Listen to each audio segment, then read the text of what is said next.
Good morning students. मैं Rameshwar Prasad Gupta, associate professor ABST, government girls college Bundi, Rajasthan, Kota university के syllabus के अनुसार बीकॉम पार्ट सेकंड के एवीएसटी विषय के सेकंड पेपर कॉस्ट अकाउंटिंग के टॉपिक प्रमाप लागत लेखांकन की सीमाएं, लिमिटेशंस ऑफ स्टैंडर्ड कॉस्टिंग के बारे में चर्चा कर रहा हूं कि प्रमाप लागत लेखांकन की हमने जो लाभदायकता देखी है। प्रमाप लागत लेखांकन में कौन कौन से हमें लाभ होते हैं, कौन कौन से फायदे होते हैं, कौन कौन सी सुविधाएं रहती है कि हम आसानी से प्रमाप निर्धारित कर सकते हैं।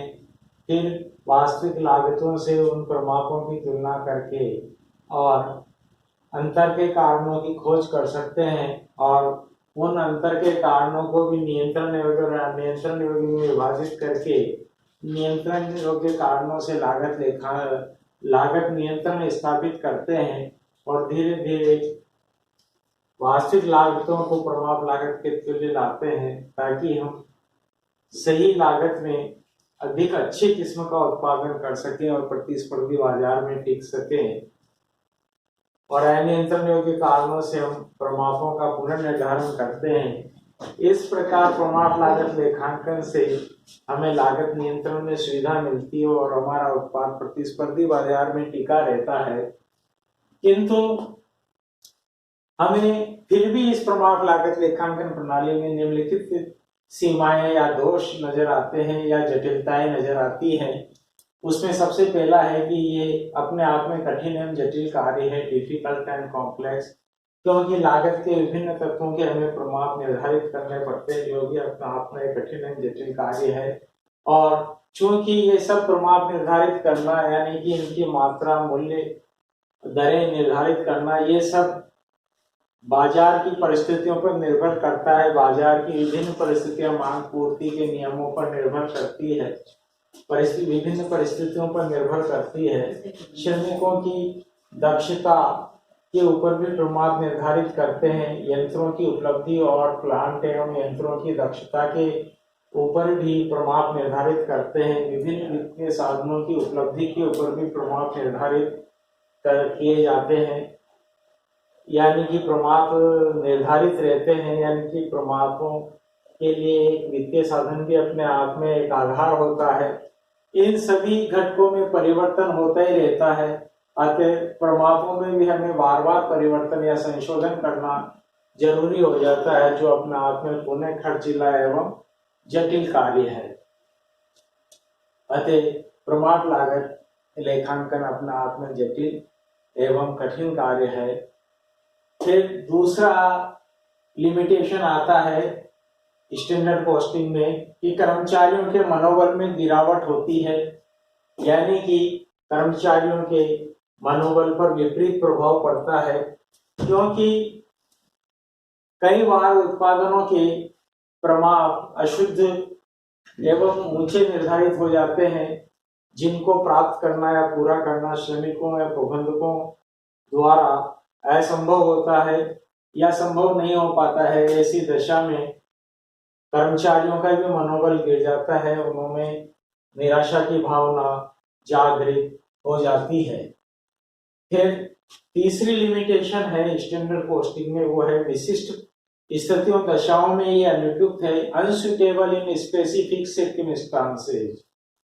कई बार जो विशेष परिस्थितियां होती है उसमें ये स्टैंडर्ड कॉस्टिंग अनुपयुक्त पाई जाती है, क्योंकि नंबर एक है, बहुत सारे उद्योग ऐसे होते हैं जहां ग्राहकों की रुचि, ग्राहकों की पसंद, ग्राहकों की वर्तमान आवश्यकता को देखते हुए उत्पादन करना पड़ता है, यानी कि उत्पादन की किस्म में बार बार परिवर्तन करना पड़ता है। उस स्थिति में ये प्रमाप लागत लेखांकन संभव नहीं हो पाता, क्योंकि प्रमाप निर्धारित करना ही संभव नहीं हो पाता। फिर बहुत सारे उद्योग ऐसे होते हैं जिसमें तकनीकी परिवर्तन होते ही रहते हैं, बहुत शीघ्र तकनीकी परिवर्तन, इनोवेशंस होते हैं। उस कारण से क्या है कि उत्पादन की दशाओं में परिवर्तन हो जाता है, मात्रा के कारण मूल्यों में भी चेंज आ जाता है। अतः यह प्रणाली वहां भी उपयुक्त नहीं पाई जाती है। तो बहुत सारी ऐसी दशाएं हैं या ये स्टैंडर्ड कॉस्टिंग सिस्टम अनसुटेबल है। फिर चौथा लिमिटेशन है कि बजट नियंत्रण पद्धति आवश्यक होती है, क्योंकि प्रमाप लागत लेखांकन अपना आप में ही एक सक्षम पद्धति नहीं है। इसके सुस्पष्ट संचालन के लिए बजट नियंत्रण पद्धति की आवश्यकता है। उस बजट नियंत्रण पद्धति पर ही ये टिकी हुई है और सफल होती है। अतः बजट नियंत्रण प्रणाली भी अपना आप में एक खर्चीला कार्य है।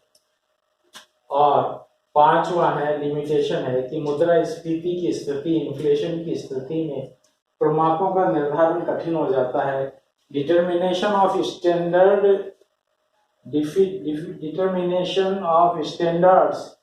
Difficult during inflation.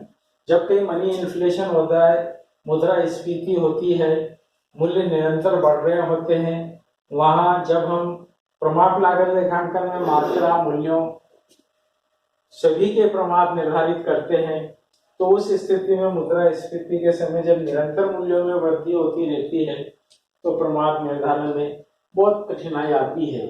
फिर भी इतनी सीमाओं के बावजूद भी तो ये रही प्रमाप लागत लेखांकन की सीमाएं। फिर भी इसकी सीमाओं को देखते हुए हमने जो इसकी लाभदायकता देखी है, जो इसकी लाभ देखे हैं, जो इसमें प्रमाप लागत लेखांकन में गुण देखे हैं, उन गुणों के द्वारा ही हमें लागतों पर नियंत्रण स्थापित करना सक्षम हो पाता है।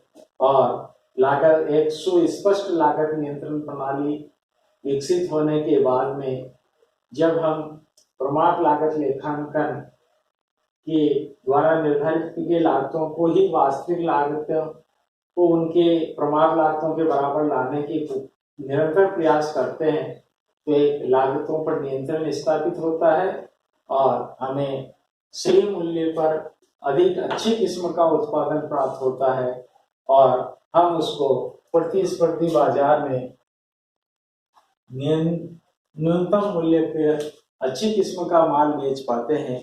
अतः चाहे कितनी भी सीमाएं हो, किंतु प्रमाप लागत लेखांकन एक तरह से आवश्यक है। धन्यवाद।